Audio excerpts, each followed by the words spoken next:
Okay, here's example number 2, and we'll probably do example number 3 from 5.1, talking about using Riemann sums, rectangles, to help us find the area underneath the curve, or the antiderivative. And so it says here, let f be a continuous function defined from 0 to 12 as shown below. Find the midpoint Riemann sum of f of x from the interval, on the interval from 0 to 12 with 3 subdivisions of equal length.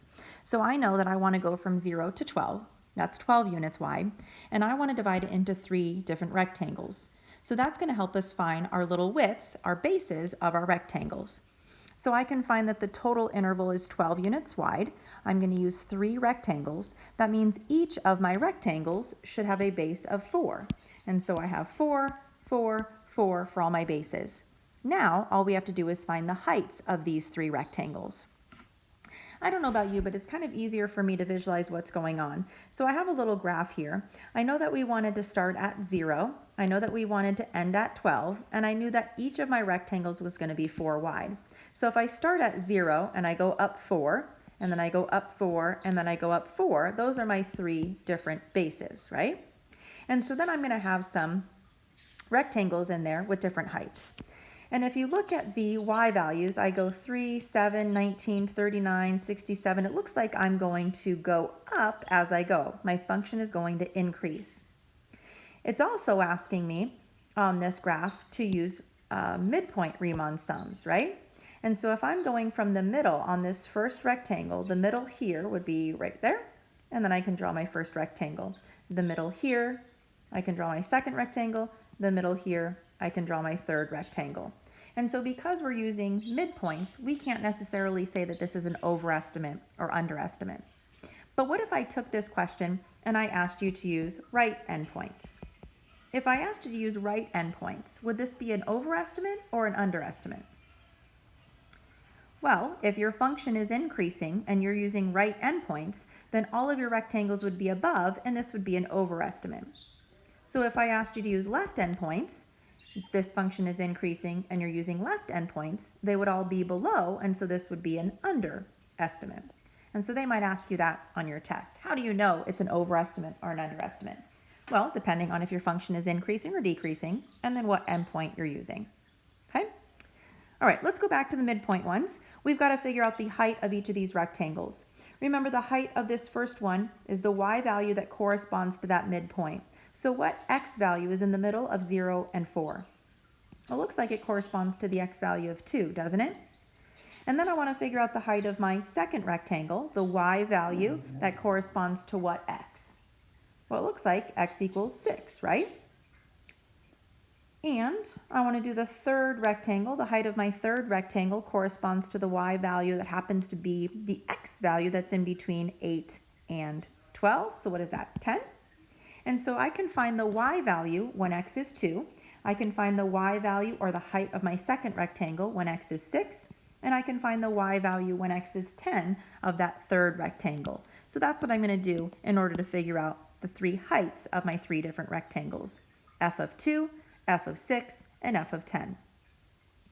I don't have a function to plug it into like I did on the last example, but I do have a table of values that says when x is 2, my y value is 7. When x is 6, my y value is 39.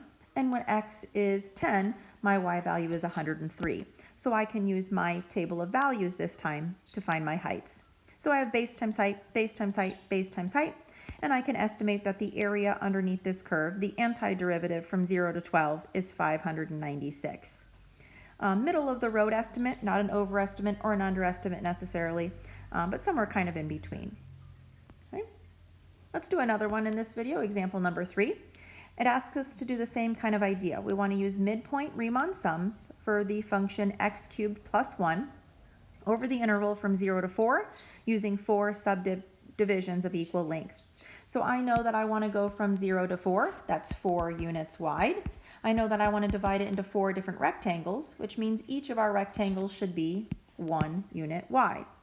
Now I have to find the heights of my different rectangles. I've got to find the height of my first one, second one, third one, and fourth one.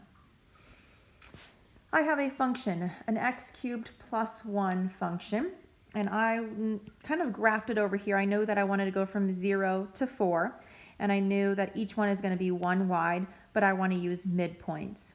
And so I want to go to the middle of each of these numbers. So the middle between 0 and 1 is 1/2. The middle between 1 and 2 is 3/2. The middle between 2 and 3 is 5/2. And the middle between 3 and 4 is 7/2. An easy way to do that is to first start with your 1/2 and go 2/2, 3/2, 4/2, 5/2, 6/2, 7/2, 8/2. So it kind of helps me figure out each of those different intervals. Okay? And so if I'm looking at this first rectangle and I want to go midpoints, I know that the height of my first rectangle is the y value that corresponds when x is 1/2. I know that the midpoint of my second rectangle corresponds to the y value when x is, that's right, 3/2.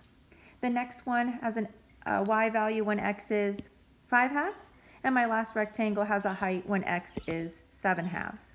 So then I should be able to take these x values, plug them into my function this time, and I should be able to find the heights times the base 4 different times and add them together. Try that, see what you get. Make sure you get 66. So this is an estimate for the area underneath the curve of this graph from 0 to 4.